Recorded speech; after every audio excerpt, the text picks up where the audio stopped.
good. And just checking you guys are okay if I do one of my notorious happy snaps, aiming to get all of our eyes closed. Everyone, 1, 2, 3. Hey. There we go. Oh, there we go. And as usual, like a typical coal miner, Craig Shales is coming in late. Hi, Craig. With technology, that doesn't work. Are you with us, Craig? We're just bagging you. Bagging me? Yeah. Camera's on, Hello. mate. Hello, Bronwyn. How are you? I'm good, Craig. How are you? Not in an angel collar again, are you, buddy? Hang on, I'm trying to get this going. Whoop. And then we'll get cracking. So there you go. There we go. Excellent. Hey, mate. Hey, Craig. Hello.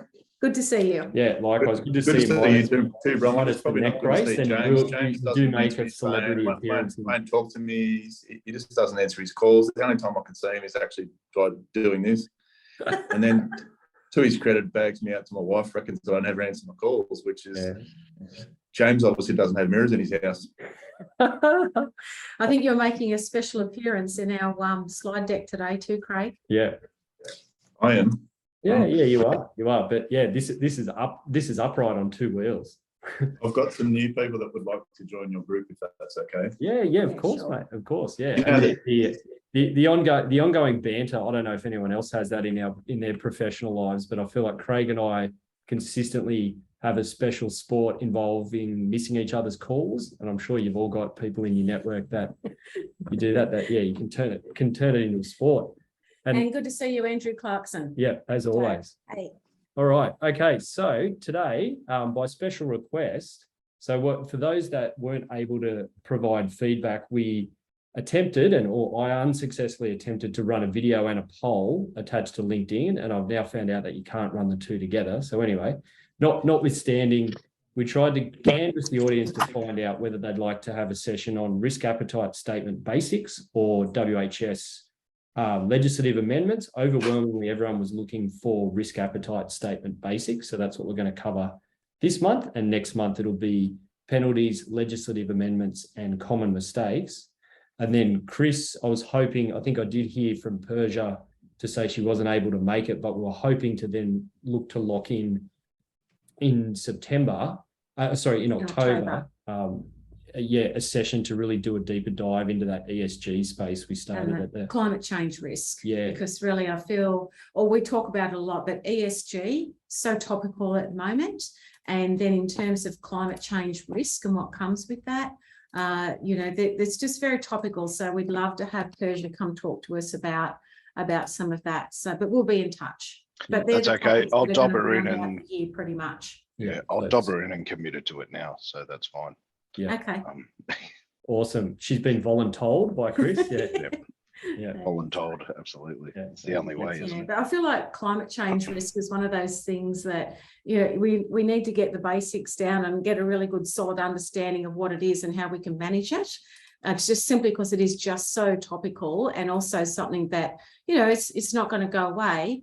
So we need to work out how we're going to respond and deal with it. So to have an expert like Persia talk to us would be fantastic. So well, and I think it's really emerging, so we may see it start to move faster. And James, I know you and I talked about cyber for a long time, but I feel like the environmental side is really that next wave of cyber, where we're back where we were 5 years ago in those discussions. And we're going to start to see some further litigation come through that's really going to make it a big deal for people to stand up and listen to.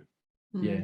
And look, we unpacked a bit around ESG in the previous session that we did with the community, but was really just a light touch. I don't feel that we've really gone deep enough into the whole ESG thing itself. So James and I would love to hear from the group around what particular parts of ESG that you'd like to know more about, and how we can facilitate that. So don't ever be afraid to pick up the phone, drop us an email and go, hey, I'd like to know more about this, or this is really topical, or my organisation is facing this. And we can get that on the agenda. But a couple of topics there that I think, as a group, we can certainly do a lot more with. Yeah. Excellent. All right, let's launch into it. Time is money. And let's go. So risk appetite statements, who cares? Today's really about trying to give you guys, let's call it the risk appetite statement light version, and appreciate some of you in the room may have had a lot more experience in this. Some of you may not. It's not designed to be a deep dive. It's a skim across the top. Certainly, what we always do like to say with these things as well is they can be a notoriously difficult thing to get right, because you're dealing with human beings, predominantly at board or C-suite level, trying to get them to agree on things. And, even before you go any further, you can imagine what that can descend into if it's not very carefully facilitated. And Andrew, your former employer, our current professional association, does have, and we're certainly going to reference this, a fantastic guide in relation to risk appetite statements that continues to be a really good go-to source for exactly that type of guidance. That information. Okay, so go through this quickly because everyone's on screen. So look, as we said, it's free but formal, this stuff. Like you to have your camera and mic on, Chatham House rules, have a go, have a chat, have some fun, be respectful of one another. The rest looks after itself. Feel free to ask questions. There's no silly questions. And as a group, we can all work it out. That's right. And so let's launch into it. If I can get you all to jump on Menti, if you can't already see it as well. Looks like we've got a few. Yeah, so menti.com and then 1720. Oops, looks like we've got some waiting. Yep. Oh, there's Tom. Yep, it's okay. Got a few more on. Hey, Tom. Oops, hopefully you got audio coming up shortly. Just let you all jump on there. So everyone's on the Menti deck. Yeah, by the look of that. Yeah, and I'll wait for you, Tom. Hopefully you can hear us. If you can just jump on and you can see that Menti link. If you can just bash that into a smartphone, Safari browser or Android browser and just get that 17203582 code in there, you'll be able to join us in just a bit of an exercise. So we like to always start with this because I guess, look, I know Lockie and I are certainly big advocates of things like behavioral economics, and many of you in the room as well may also be really fascinated by this stuff. There's a whole lot of that relates to risk appetite, and this is just one of the fun questions we like to always throw in and ask there. So hopefully this will let me work. Okay. All right. Question's going to come up these. Which of these would you be prepared to accept? So look at your phone now, and you've got 30 seconds to answer. And Mr. Chappelle is there to keep us entertained.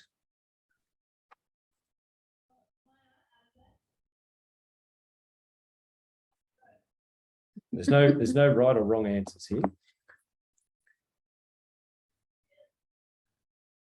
Next month, we'll start on star signs and astrology. Yeah. That's right. So you can see there, look, interestingly, it's gone the other way. So usually when we're working with boards of directors, particularly if they're in the, let's call it in the listed financial services space, or they're real, what we call buccaneer organizations, the weight tends to be on the right-hand side there. So it tends to be that you've got people that are actually prepared to risk more for more reward. Whereas you guys, you've all hedged your bets here. You've got 100% chance of $100,000. Times are tough, all right? Times are tough. Yeah, okay. Like all this garbage in the media about, what do you call it, inflation. It's clearly got us all rattled.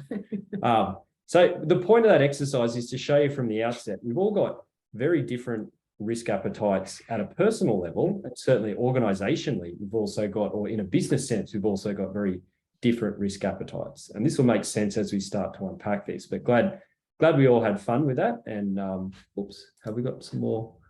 We got any waiting room? Maybe board directors have more money to lose. Thanks, Andrew. Well played. I like it. I like it. Okay, so all right, let's move on. So there you go. So it looks like everybody lost there. So that's my call. But by the looks of it, Lockie was the first one with an answer in. So technically, Lockie, you get the caramello koala. I'll put it in the mail, mate. It'll be there in 3 to 5 business days. Not melted or squashed. That's right. Okay. So I guess this all starts with when you think about risk appetite statements, about enterprise risk management as a framework. Enterprise risk management, just the process of looking at all of the organisation's risks. So taking that holistic view of risk in the organisation. And that's all of your risk categories that we talk about, and then putting it into a framework about, well, how are we going to govern this? How do we report it? How do we track it? How do we monitor it? Who's got roles and responsibilities? So we put it into a framework in terms of enterprise risk. And we have the Governance Institute of Australia to thank for that definition. So then if you move forward, what we've done here is we've put this together, how it all fits together, because you have organisational strategy, and then risk only exists to allow the organisation to achieve its strategy and its goals. So you set your strategy and your goals, and then you set about managing risks to make sure that you can achieve your goals and, you know, execute on your strategy. So the risk appetite is actually part of that risk framework. So it's one of the things in your suite of your risk framework. I mean, you've got risk policies, you'll have other risk documents. A risk appetite statement exists within your risk framework, and your risk framework is there to help you in your organisation achieve your strategy and your goals. So that's kind of our picture about how that all fits together. Yeah, and I'd say, look, we always go back to that sort of ISO standard definition of risk being the effect of uncertainty on objectives. Notice the critical term there, that objectives. So if you think about organisational strategy as objectives, risk only exists in relation to your organisational objectives, and by default, in a way, it emphasises the need to really clearly understand organisational objectives, because if you don't, you can't effectively manage the risk to those objectives. I know it sounds like I'm talking in riddles, but hopefully it sort of makes sense. And when you have a look at that diagram, you can see that sort of what sits over the top of all of that is your risk culture. So that column on the right running up and down, your risk culture. So what is the risk culture of your organisation? How do you manage your risk, and how do people think about risk?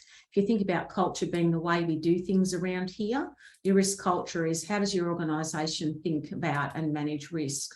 So that's really important, I guess, in terms of thinking about how does it all fit together, and why this is all leading to why on earth you'd even need a risk appetite statement. Then if you have a look at the definitions, and we'll unpack this a little bit more as we work our way through this, but it's really interesting when we talk to people about risk appetite and risk tolerance. There is a tendency at times for people to use the terms interchangeably in a conversation. So they'll say, we've got a high tolerance for this. Would they really mean a high appetite for something, if you want to be really technical about it? They're actually two different things. So risk appetite, is qualitative, risk tolerance is quantitative. So risk appetite talks of that's that high, medium, low appetite for a certain risk. Tolerance is usually expressed as a quantitative measure. So it could be, for example, if you're risk managing financials, you might have a high appetite for a particular project and you're going to spend $50 million on it. But your tolerance will have a boundary, and it might be once we reach, for example, over 55 mil, that we're outside our tolerance for that particular risk. Or it could be that you express tolerance in terms of maybe it's something like customer complaints. So, you know, we have a low tolerance for complaints. A low appetite for complaints, we like to resolve them all within 24 hours, but we have a tolerance to push that out to 48 or 72. So tolerance is usually quantitative, expressed as a number or an amount. Appetite is really about what your organisation is prepared to take. So that's probably a better description of it there. If you can see that, risk appetite is a qualitative description of organisations' attitude towards risk. So you can see the difference there when I was talking about appetite being an attitude, tolerance being a financial and an amount. And you can see there we've got the ISO standard there. ISO standard the guide, risk management vocabulary, they say risk appetite, the amount and type of risk the organisation is willing to pursue. That's usually to pursue in terms of achieving their objectives. Yeah, and I think, look, the way that, and I'm sure you'd agree that we've seen the evolution in our client base, and it may reflect your organisation, it may not, is risk appetite statements used to be very conservatively sort of negatively geared. So it was all about protection and quite sort of almost like putting up the fortress walls around us. The good organizations we work with now tend to position their risk appetite as kind of almost like a very publicly visible document that talks about the type of risk that they want to pursue. So it's very positively geared. And then as we talk about the benefits, you'll see that it can become part of a, let's call it an external badge that an organization can place on itself to show its stakeholders that, hang on a second here, don't think we just make decisions off the cuff here. We've got systems, we've got structure, we know what we will chase, we know what's outside of appetite, and almost like a, hand on heart, we're good corporate citizens here, don't criticise. So, and your risk appetite statement, and a lot of organisations make them publicly available now on their websites, and those sorts of things can be used to demonstrate how you, for example, might be managing environmental risk or some of those other components of the ESG framework around maybe your supply chain and those sorts of things. You might have a low appetite to have people in your supply chain that don't adhere to the modern slavery guidelines, for example, those sorts of things. So you can actually positively gear your risk appetite statement to really reflect, I guess, your organisational culture and your risk culture. In all of those sorts of things. So don't think about your risk appetite as just constantly being low and having no appetite for things. Think about what you might want to embrace, and it might be what your community or your stakeholders expect of you. And this is just another way of demonstrating your organisation's values. Yeah, absolutely. Oops, we just had a bit of an audio glitch there. Okay, so let's keep moving. All right, there you go, Craig. You're in shot, mate. This is all you. So, so I think, look, as we're building on here, yeah, I think we like to really encourage organisations. Yeah, I like what you're saying there, Andrew and Tom. We'll come back to that shortly, but yeah, don't park those questions. I really like it. But we like to really encourage the people we work with, and colleagues, friends, clients, it doesn't really matter, to say, really actually positively gear these statements and think of them as things that the organisation does wish to pursue. And then, as we've said, think about risk tolerance as the boundaries of control that the organisation installs to guide that pursuit. It's almost a little bit like the bowling alley analogy in a way. Like you've got your gutters on either side, you want to hit and strike, and the risk tolerance can act like those bumper things that you put up when your kids are bowling to make sure that the ball still largely gets to the intended destination without going down the gutter. But as we said, traditionally these were super conservative, super negative, essentially a whole list of a whole bunch of things that we're not going to do.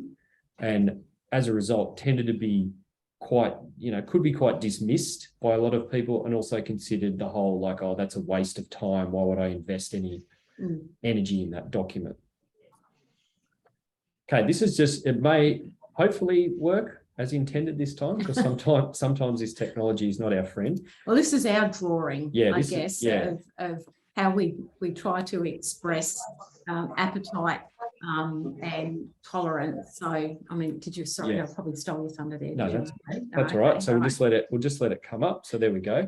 So look, we'll give everyone that presentation. What I'll do is I'll bring it back a couple of seconds there, and then I'll pause it just while I chat for it. There we go. I did it again. There you go. Okay. So what we really like to say is, look, you could get, this is actually a bit of a bastardized version of something that the English Actuarial Association published in about the 1990s, I think. But for those that are quite mathematically or analytically engineering type thinkers, if you imagine to just describe that XYZ performance over time, with that 45-degree arrow being the intended trajectory of your organizational performance towards your objective, your risk appetite to pursue the objective is that wavy line, and the outer boundaries are the risk tolerance. And obviously, usually for organizations, depending on your sector, as we've said, the tolerance would be where you bring in your really hardcore numbers, figures, metrics, the things that actually quantitatively describe how you are going to make sure that you execute on that. And so again, we'll share this presentation, and we'll share the link to the YouTube thing that we've got for it. But that's just probably one of the more simplified ways we could describe that without going too deep. Mm. And so this is the whole why. So look, so far we've just talked, and we're keeping this light because we really, the focus we want to have is chatting to everybody At the end. at the end. And I'm just going to check, could everyone just check they've got their mics on mute, because I can hear a bit of chatter coming through. In the background. Yeah, I think it might, Brad, oh yeah, there we go. Thanks, gents. I think we're all on mute now. That's wonderful. Yeah, look, the whole why. So look, we've talked about a little bit, like this is what they can look like. This is where they tend to fit in an organizational risk framework, how they fit into the broader governance framework of an organization, and how they link to organizational strategy. And obviously we're assuming everyone understands that these are documented documented artifacts in terms of a document process system flow, a whole bunch of different ways to do it, but we're assuming that. The whole why would you do it? That's really what we touched on before there. So look, we talked about ESG at the start. We talked about this elevating expectation of stakeholders in terms of customers, regulators, members of the community in general, around having, let's call it, defensible decision-making in processes in place around why and how organizations make decisions, having a really clearly articulated and effective risk appetite at a board level can be a great way to really unify direction for a board of directors. And we can touch on a few little irks and quirks about that later. But then in terms of external focus, as we said, it can be this badge that the organization pins on itself to say, hey guys, come at us, like what's that mean? Come at me, bro. Come at the organization, criticize our decisions if you want, but we can turn around and say, look, here you go. This is the bowling lane guidelines that control the way our board makes these decisions. So we're making decisions within those appetites and within that structure. So really, what else could we be asked? And the thing that we found really interesting when we've worked with organisations on this process is we've gone through and worked with them to create their risk appetite statement. So they're clear about, for financial risk, we've got this level of appetite. For market risk, we've got this level of appetite. For environmental risk, we've got this level. So they go through all of the risks in their risk register to work out, high, medium, low, what's our appetite for each. What's been really interesting, because James just said you use your risk appetite to help guide decision making. What we've done with organisations is we've given them scenarios. We've created scenarios for them and gone back and workshopped using their risk appetite statement in the scenario to make decisions. So one of them was about a merger and acquisition. So we gave them the scenario that they had the potential to take over an organisation, and we threw in a whole load of problems with the organisation, from reputational to a whole load of regulatory stuff. So then they had to work out through their risk, applying the descriptions in their risk appetite statement, did they actually want to buy this organisation or take it over? So it was really interesting how that then, in terms of continuous improvement, we went back and we reshaped the risk appetite statement again and again till we got it a lot more crystallised, and then it was something that they could use to make business decisions. Because really that's what you want to do with it. Yeah, it's a great thing to show our stakeholders, show communities, show customers, show clients how you manage risk, show regulators. But you really do need to be able to use it to make business decisions. And so that's one way we've been able to do it. Run scenarios, a bit like emergency evacuation. Go run a scenario. Can you actually use your risk appetite statement to make your business decisions? Yeah, and the types we've used, no surprises there probably to the room, around mergers and acquisitions, around property investment and divestment, around strategic changes in terms of new market entries or withdrawal from market or service delivery. And we can certainly attest to the fact, and we're going to show you some examples shortly, that when they're done well, as I think I've touched on, you take, and this is probably a good point where I quickly say, so, most of us know boards of directors. Most of us know that typically when you go on a board of, like when you address a board of directors, you walk into that room, every single one of them all think they're the smartest person in the room always, regardless of who they are sitting next to. That's just a little bit how it can be at times, particularly in the listed entity space. That's a whole different kettle of fish, as people like Andrew Hollier can probably attest to. But from that tends to be this really like, let's call it bias towards rule of the loudest personality. So decision is often made by whoever's the most dominant personality in the room.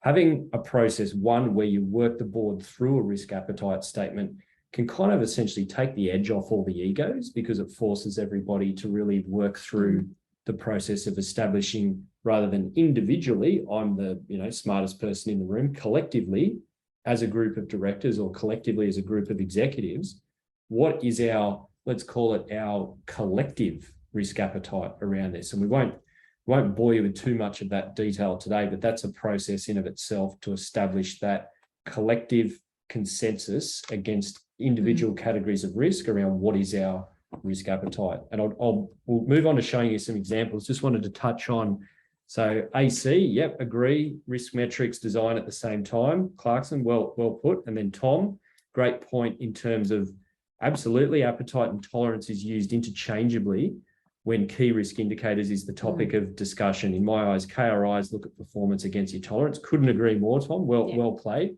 Again, we're not going to go down the KRI, KPI rabbit hole today, but I think when you start reading about this stuff, you'll find very quickly you get into this traffic light, KRI, KPI space, and it's where you need to get to if you really want to measure performance.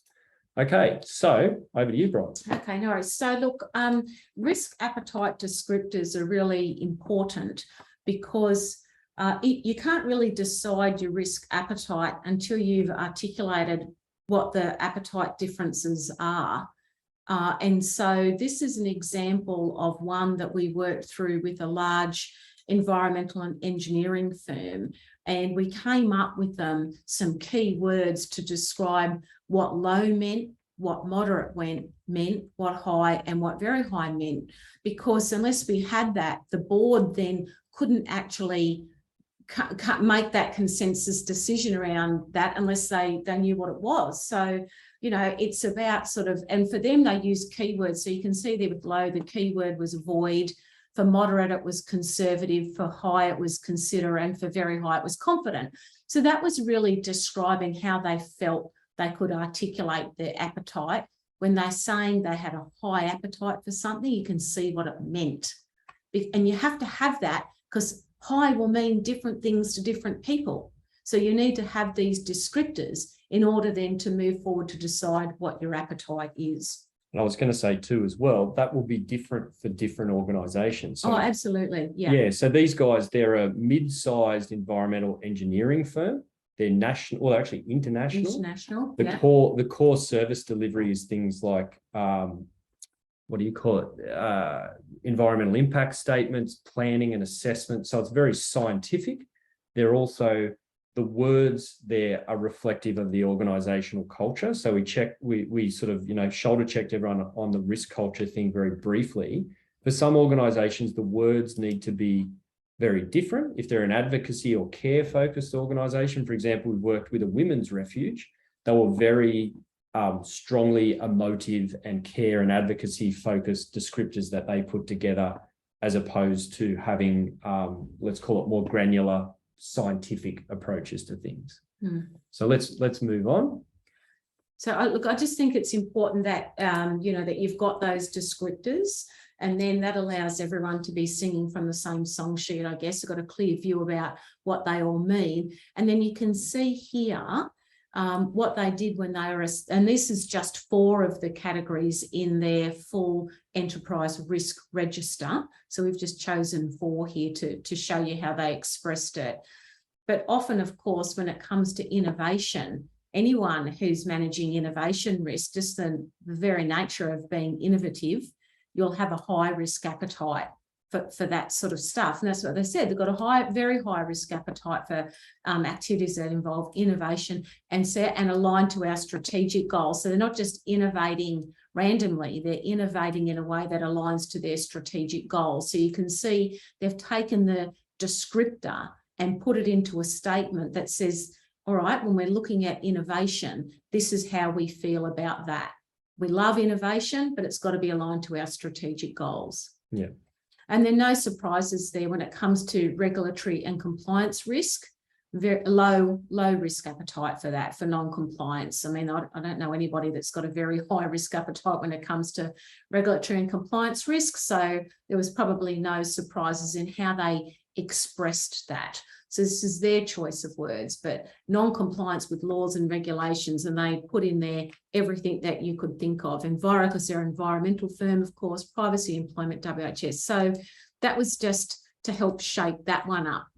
And then, you know, and I won't go through and read them all, but they worked through a process of then articulating the boundaries and what they might look like. So when it came to environmental, they had very high appetite for some activities, low appetite for others. So you can just see how it can be articulated, and it will be different for all different organisations. And it'll be depending, I guess, on what they've got on their risk register. But most commonly, these are four at the very least that organisations will have on their risk register. Yeah, and just to answer those couple of comments, yeah, absolutely, Andrew. I think that's what we're talking about here, is that internal and external context of the organisation will absolutely define the differences in the appetite. So, you know, for example, we've tended to, over the last couple of years, acquire clients that are what we'd call buccaneer type organisations, in terms of they're happy to deliver relatively high risk services of all sorts in high risk environments. They've got a very different internal or external context in comparison to, say, a very large not-for-profit that may have a diversity of services and might potentially, you know, come from a faith-based background, may not, may just have a different internal, external context altogether. And that's an absolutely great point to see. And then Paul's commentary saying, I see too many appetites being no appetite. Yeah, then absolutely. I think, what's the old saying we like to say? Without risk, there is no reward, or, you know, you're not taking risks, you're already going backwards. That's right. That's right. I think Andrew Hollier, I think that might have been David Tatum from Protec that might have coined that one, but that's a classic. The whole, if you're not taking risks, you're already going backwards. Or as we like to say, you know, it's not about taking no risk, rather it's about taking informed and calculated risk, and having a risk appetite statement will help you with that. Absolutely. So look, we're going to bring this shortly to a close so we can just have a yarn with the group, which is really what this is about. So look, benefits. We've genuinely seen this in action. So please, what I guess the message we're wanting to leave you with is, don't be intimidated by these things. Yes, they can be done. No, they're not easy to do, because they require a lot of consistent, let's call it facilitated work with a group of people that often are difficult to find common ground with in terms of opposing views on risk appetites of the various risks on the register. Yeah, and look, don't be put off by that. That's actually just part of the journey. If you're like, if that's part of your role internally, that's part of the journey, just navigating that facilitated process and getting that outcome. And yes, it's hard, but the benefits we see are what we've already talked about in terms of really elevating that decision-making defensibility, being able to publicly advertise the quality of your governance and risk management to the world. And ultimately, look, you know, the sarcastic and kind of, let's call it vindictive way is good risk management is all about saving money or making more money.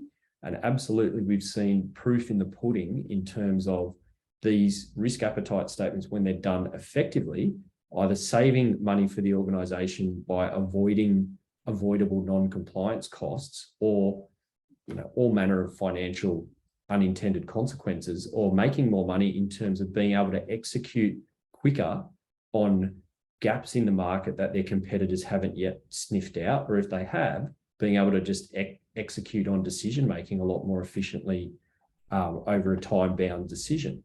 And I guess sort of, you know, in the world we're operating now, we know everything's moving really quickly, but this sort of, dare I say it, post-COVID environment, plus, you know, the flow on that we're seeing in the outcomes now from royal commissions, from aged care to banking to insurance, superannuation, you name it, casinos, they're all probably taking a really good, long, hard look right now at their risk appetite and what they're prepared to accept and not accept. So yeah, a good time to be talking about risk appetite in our mind. Yeah, for sure. And yeah, then I saw that, Clarkson. Yeah, I know you certainly see a lot of organisations that might have these things, particularly if they're an APRA regulated entity, or they're required to by ASIC or something like that, but they often blow the dust off them every couple of years and pretend to use them. We're not advocates of that. Make them simple, lean, mean, effective, and use them. And that's where you get the benefit, just like anything else in your governance framework. So look, there's Bronwyn in a helmet. We'll come to that. We'll come to that shortly. But You stop. yeah, we'll come back to that, because I know everyone wants to see that. Yes, so thank you. yeah, so that was the end of the presentation. We'll send it out to everyone as well, but really wanted to hear the thoughts, challenges, questions, comments, queries, everything from the audience, because we know that for a lot of people in the group, you might have responsibility for these things, you might support clients that have got these things, you might actually have to develop them yourselves, you might have never heard of them before, but you're interested. So we'd just like to know what is it that is of interest, or what are the bugbears or the speed bumps that you guys have encountered in relation to these risk appetite statements? The biggest thing that I've probably seen is they can set an appetite statement, but then what happens with that after the fact? Yeah. So it's all well and good that there's a document that sits there, it's a risk appetite statement, but I mean, it's only as good as how you then ultimately roll that out. And I find that at times being the most difficult. People go, accept none or a little bit here, but then how does it then integrate into an organisation becomes the biggest challenge. And that's really interesting and a great sort of insight and comment, Paul. So thank you. And I think that's why when we've worked with 2 organisations now, we've gone through that process of actually testing it via a scenario. So we create the scenario and go, okay, now use your risk appetite statement and get to an outcome. And it's interesting, we kind of have that, old school debate at the end. Half of the room got one outcome and half the room got the other outcome, and they've got to justify why, how did they use the risk appetite statement to get to that business decision? And I think that is what can really prove the value of the risk appetite statement, so it doesn't become shelfware. So it is something that you actually use. Or when you're in that sort of, those strategy meetings and making decisions, go, well, how does that align to our risk appetite? And really aren't calling it out and asking the question. Yeah. I see the area that's got the greatest value is business continuity plans. So you may have a risk appetite of the inability to deliver our services to our clients, and it may be low, but then their business continuity plan doesn't gear them to be able to get their services back online within a 1 hour, 2 hour, 12 hour, 36 hours, whatever it may be. So that's what I find where the greatest value is. Well, no, we will accept a moderate down, impact on our services when an event was to occur, and then your business continuity plan then I suppose supports that basis. Or if it's none, then what are you doing as soon as something happens to make sure services continue? Yeah. And the other one is in your M&A space, in your mergers and acquisitions. And if you're deciding, trying to make some decisions around, are we going to buy something or are we not? And the other one I think it's good is around projects. Do we want to do this project? Do we have, the appetite to actually complete this project? And what are all the risks attached to the project from financial, customer, market and otherwise, and do we actually want to do it? So yeah, I agree. I think there's lots of good ways that you can then turn your risk appetite statement into something that becomes really meaningful. Yeah, for sure. Thanks, Paul. I think Craig, you look like you wanted to contribute. I just agree with what Paul was saying. Like at times they can be motherhood statements.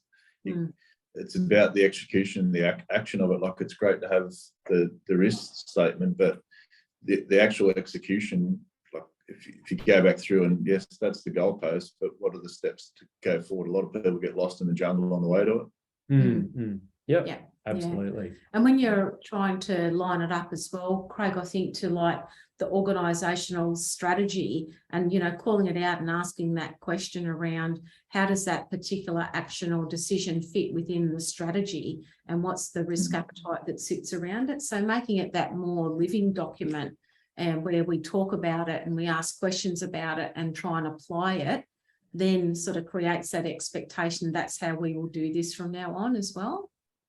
Yeah. Yeah, And sure. Yeah, and I think you got your two ends of the spectrum, because I know Andrew, and you probably can't talk at the moment. Clarkson has talked to us about the BHP style, which is sort of the most extreme at the opposite end of the scale, where everything is so heavily sort of governed and controlled through that systems engineering type approach to governance, that it's sort of mandatorily executed. But then you go to the other end of the scale and you go, take the women's shelter that we mentioned.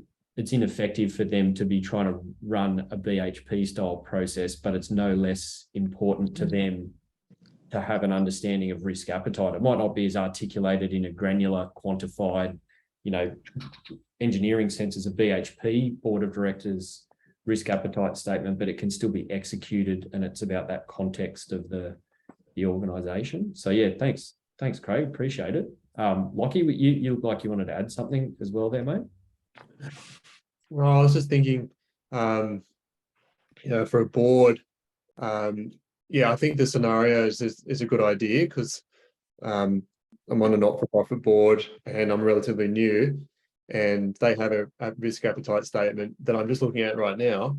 But I think would have been helpful to actually have gone through it and understand what it means when we've been discussing potential opportunities as a board, because as someone said at the start, like, everyone has a different interpretation of risk, and it can be difficult to articulate what risks means for you personally, but also for you as a director.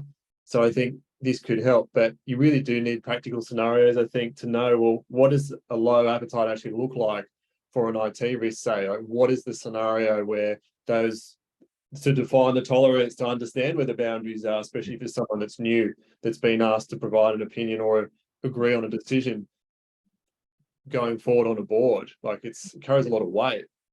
Yeah. Oh, yeah, totally. And I think it's something that traditionally the not-for-profit sector, because of the resourcing level, has tended to be a little bit underdone on. And I think certainly, I think your some of the feedback that we've chatted to you about over the years has certainly been a major influence in terms of that. I think your comment about, you've got a risk, let's say you've even got a risk framework, but how do you overlay that over a real decision? And then go, all right, well, how do those bits and pieces interact? How do we go, all right, we've got to make this decision on this timeline with this data. How do we get informed by the risk appetite statement, the risk register, the policy, to actually make the best possible decision? So I think that, really, really good commentary. And I think, if you've got a risk appetite statement that you've published, James sort of mentioned earlier in this session, like, it guides your decision making, but gives you that defensibility. We made this decision because we said we had a high, medium, low appetite for this. It fits within the tolerance for us, and it's aligned to our objectives. So hence, this is decision we made based on that. So it's a really good tool for those sorts of things, and can, help put some structure around that decision making as well for the board, Lockie. Yeah, great. Thanks. Yeah, absolutely. I think the constant theme that I've heard, if I could just sort of butt in with a thought, and things that I've seen that aren't done properly, is actually testing it. So I think the one thing that really resonated with me is, you run some live scenarios that may not actually be a business decision as yet, but it gives you an opportunity to refine it before you actually get to having to use it. Yeah. If you, not to that life is sport, but mine is. A football team just doesn't turn up and play. They practice all the plays before they get out on the field. So I don't see why a business isn't testing their BCPs. I don't see why, before you put in a computer program, how much testing does that go through? How is this matrix any different? And if you don't, it sort of really, it keeps me in a job, so thank you. Outside of that, manage the fallout. Good on you. Yeah. Well, that's really a big part of my job, is just mopping up poo. It's bucket and mop for aisle three. Yeah, exactly right. Yeah, what, 7 years of law school to mop up poo. Mop up poo, some of our specialties. We just get to tell you how big the fine's going to be. That's and that it'll cost you, a couple of $100,000 to go through court to be told that by a judge. Yeah. Like that's the real challenge, and that's the reality that you probably don't see at the board level, because it doesn't happen often enough. It's only when it does happen, you go, good Lord, wish we would have tested that a bit more. So That's right. So no, I couldn't agree more. If you do an evacuation exercise to test your emergency plan, why wouldn't you run a scenario to test your risk appetite statement? Which, well, you could argue which is the greater risk, but there's a That's a whole nother session. That's another one. Yeah.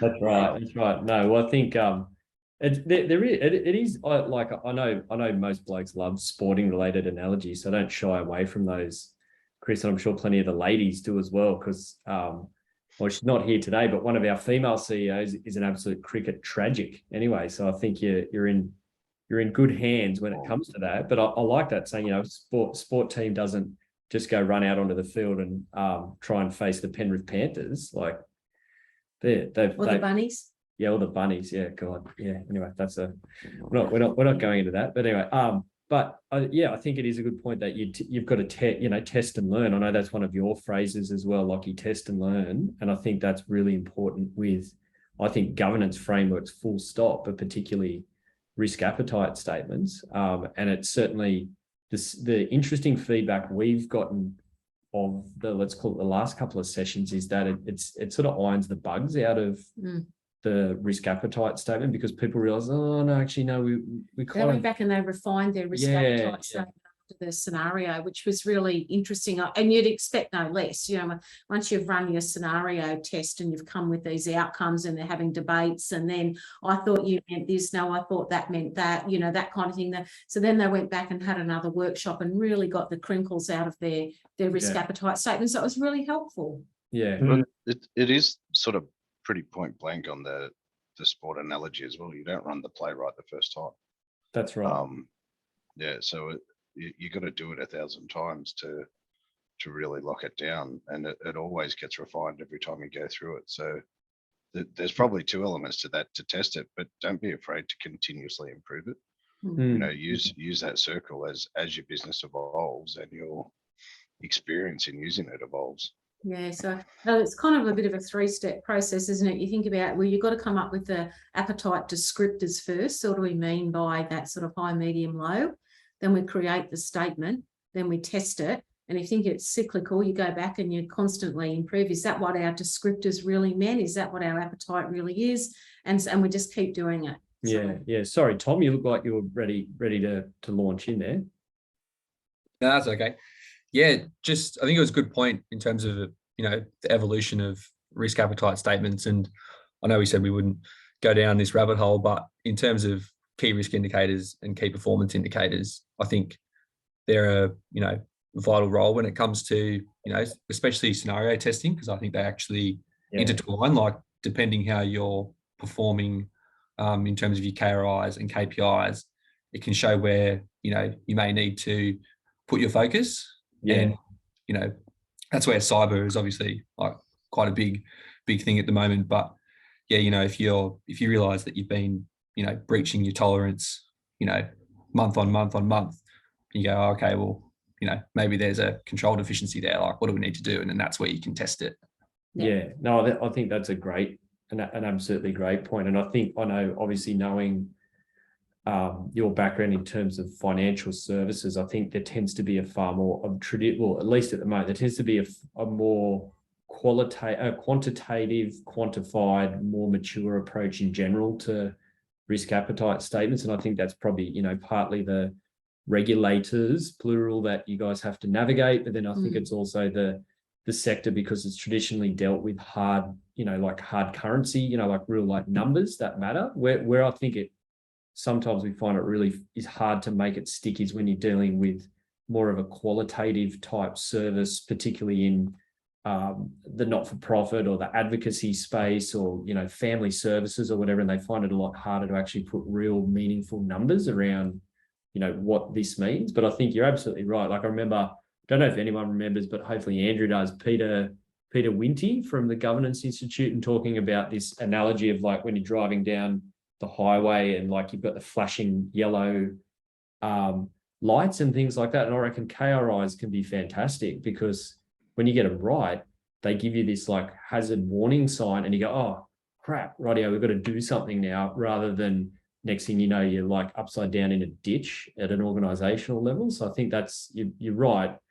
Getting to that point is where you really want to try and make these risk appetite statements real. But well, hopefully everyone appreciates they're probably one of the more trickier things to get right. And as Craig, your point has probably reinforced, people tend to get a little bit, I wouldn't say lazy. Do you reckon? Like they just kind of go, oh, that'll do. And that's when you end up with these motherhood statements, and they're either designed to just tick a box, keep a bunch of shareholders happy, keep a committee off your back, keep a regulator out of the way, but they don't actually do anything real for the organization. So in that case, why bother? Yeah. So, yeah, Andrew, Holly, H. Yeah, I know, obviously, around about March 2020, there are a bunch of organisations that had risk appetite statements which said we have a low appetite for financial risk, and you know, we tolerate a dip in revenue or a dip in income of, call it, you know, 5% might be our tolerance. Yeah.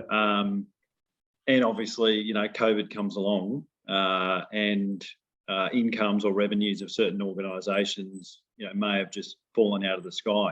Yeah. And you know, that was sort of when board meetings seemed to go from 5 per year to you know, 5 per week or per month, depending on where you were, based upon, you know, some of the tolerances and some of the, you know, the appetite statements that certain organisations had based on you know, the scenario or the external factors that were at play, and I find that one like a pretty simple example of, you know, what's our risk appetite statement, what's our tolerance, and then what happens when things go pear-shaped. Yeah, I think that's very, very important. And just one of the other things, I know you mentioned David Tatum. I think back at a risk forum, he did a questionnaire across the audience. Yeah. And it was, you know, basically saying, you know, what's your appetite to risk on certain things? And one of them was like, you know, how close to the road do you stand when you're going to cross the road? Yeah. And I'd never really even thought about other people having any different tolerance to me. Yeah. You know, or you're right, I remember. Yeah, that's it. And it was just fascinating to go around the room on a number of different things, like, you know, had you been on a motorbike, had you know, been, you know, bungee jumping, or those, you know, those sorts of things where it's just sort of like different people have different approaches to risk, and at a board level, that obviously can influence the organisation based on personal circumstances, let alone the organisational perspective. Yeah. It is really interesting when they run those sort of straw polls around the room and they go, hands up anyone who's jumped out of a plane or done bungee jumping, and you're like, you'd have a look at all the answers and you're like, oh my God, you did that? Oh, wow. You know, so it's really interesting to see the different perspectives people have on personal risk and, you know, those sorts of things. So yeah. And I mean, look, I think these days with technology platforms, the one little insight I'll share, and then I'll do a last call out and we'll wrap it up, is what we've found has tended to help with the advent of technology is our approach these days tends to be, as Bronwyn said, you get your just, let's call it your descriptors clear first, usually before you've gone into work with your board. Then you use a system, whether it is Menti or a million other different platforms out there, to get everybody to anonymously rate their personal views on appetite against each of those categories. And then you've got to work through a process to make sure collectively you're not going to, a majority consensus. Like, you're not going to have, everybody feeling the same way. You've just got to calibrate it at the level where, look, each member of that board or executive team are comfortable that against X category, that you're comfortable with where that risk appetite's, Mm. no worries, see, Chris, is calibrated. That seems to work quite well.